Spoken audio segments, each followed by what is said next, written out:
Good morning guys! Nakabalik na pala tayo ng Manila. So, ito ngayon, pasok na tayo ulit.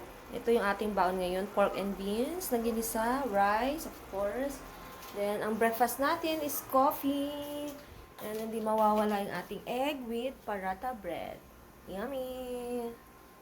Of course, magbaon tayo ng suha kasi nag-uwi tayo ng suha. Let's eat, guys! So, fried egg with paratha and coffee, of course. And my king is right there. Let's eat, guys! Okay, pasok na tayo, guys. So, ito yung ating outfit. Kababalik natin. So, work again! And my king is right there. They eating dinner. Dito na tayo, guys. Nakauwi na tayo. Pinalitan nila yung mga halaman, ha?